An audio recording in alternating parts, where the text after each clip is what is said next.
Okay, so we're about to anchor now, and this can be one of the most stressful parts of sailing for some people if you don't get it right. Anchoring can truly be one of the most amazing things you can do on a yacht anywhere in the world. So the first thing we want to do when anchoring is have a look at the chart and check that the area or the place that we're going to anchor is suitable for anchoring. So there's a couple of things that we're going to check there. Firstly, we want the wind to be coming off the land. In other words, we want to be in what we call the lee of the land. We want to be protected by the land itself.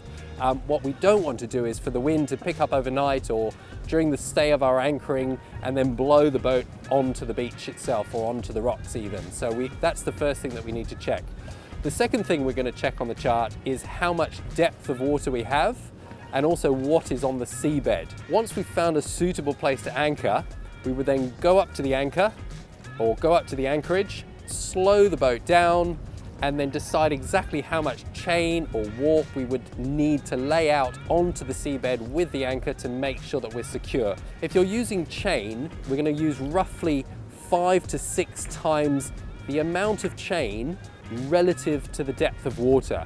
So for example, if we're choosing to anchor in 5 meters of water, we would lay out roughly 25 to 30 meters of chain to make sure that the anchor is secure. And that would then ensure that the scope of chain is sufficient not only to hold the vessel, but also to swing around in the same way that any other boats in the anchorage might as well.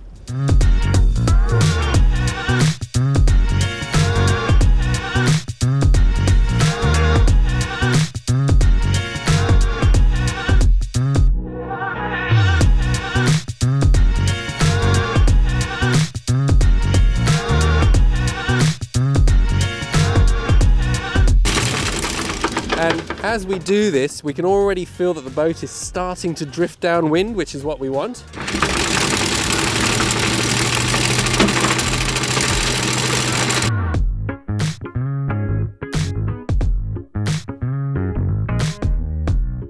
What we can do here is looking at the color chart. So we've color coordinated the chain at lengths of 10-meter intervals. So red is 10 meters, blue is 20, and green is 25. So we're going to be looking for the 25-meter mark on the chain.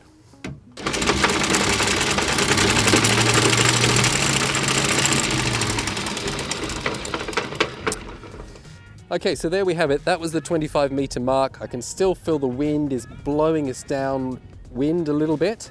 And what we're looking for here essentially is for the boat eventually to turn itself into the wind, which means that the anchor is then grabbing on the seabed.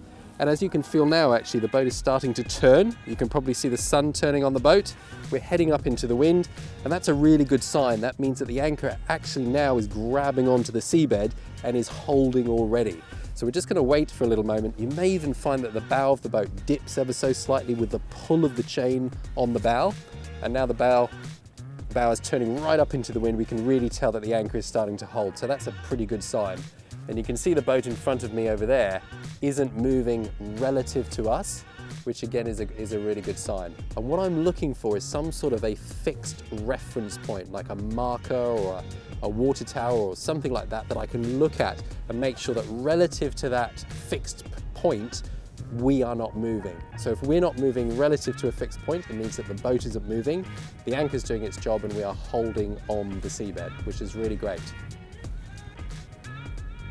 Okay, so now that we've established that the anchor is holding on the seabed and the boat in fact is swinging a little bit, but it's not actually drifting, the anchor isn't dragging, it's holding, which is exactly what we wanted. The last thing we need to do now is use something called a snubbing line or a snubber.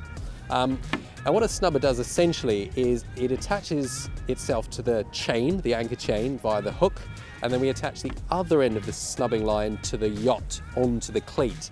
And the main purpose of a snubbing line is that in fact we're not holding the weight of the boat on the winch itself, because winches are not designed to hold boats for a long period of time, and over time that will wear out not just the bearings in the winch, but potentially the bolts that are holding the winch on. So we're going to use a snubbing line. So this is another time where we need to be a little bit careful with our fingers, but essentially the hook goes over the chain like that from underneath. So it's quite important to have it underneath so that it doesn't fall off if it was on top. And now what I tend to do is attach the other end already onto the cleat and just hold a little bit of, hold the slack up so it's a little bit tight, and then with my foot I'll push on the button like this, and then just allow the hook to go down little bits at a time. And what we're looking for here is for the snubbing line to go tight and then the chain to go loose. And now what that means is that the weight of the, I might just do a little bit more actually, the weight of the boat is being held on the line and not on the chain. You can see here the chain is loose. Okay, so one of the other things we need to consider when anchoring is using something called an anchor ball. So an anchor ball usually comes in a couple of bits of plastic like this. You buy it at the chandlery, they slot together. And then this ball should be hoisted somewhere on the vessel, visible from 360 degrees. Now, just a little word about anchor balls, that not a lot of people around the world actually use anchor balls. However, they are part of the collision regulations. They are an essential day shape that should be used on yachts.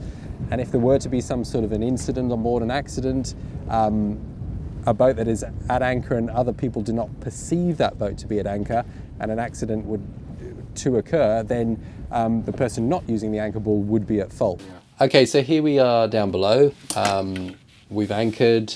We've checked our position out on deck using the hand bearing compass, and now we're just going to confirm our position on the chart plotter and just make sure that we are where we think we are as confirmation. So I'm going to go out of the chart plotter here and look at the latitude and longitude and write these down. So we're at 27 degrees, 27 minutes, decimal 166 south, and 153 degrees, 13 minutes, decimal 354 east. I make a note of these, and if the wind picks up or if we think we're changing position, I might just go out and reconfirm those throughout the night just to make sure we are staying where we need to be. The other thing that we can do is a lot of these newer chart plotters have something called an anchor alarm. So if we go back into the chart plotter here and go to the home, go to alarms, we go to setting, and this is pretty similar on most chart plotters around the world. We go to settings and we go to anchor drift, or sometimes it's called anchor alarm, and we can actually turn that on and then choose how much we want the radius or the drift range to be from the anchor. So at the moment 50 meters seems about reasonable in 25-30 meters of chain. That just means that if the chain stretches or if the anchor does in fact drag on the bottom, which I'm pretty confident it's not going to, but if it does, it's going to sound an alarm throughout the night and it's going to wake us up, and then we'll be able to take action and maybe drop the anchor in a different place. So that's what we're going to do for now. That really is all we need to do for anchoring. We've came up into the wind, we assessed how much chain we needed to let out, we've used a snubbing line, I tested the chain a little bit to make sure that we're secure. I'm pretty happy that on the bottom, having checked the chart, that we're in some nice soft mud. We've set our anchor alarm, we've raised our anchor ball, and I think now it's time to go to bed because I'm pretty happy that we've done a long day's work, and I'm pretty happy with our position. So I hope this video has been helpful to you, and we'll see you next time.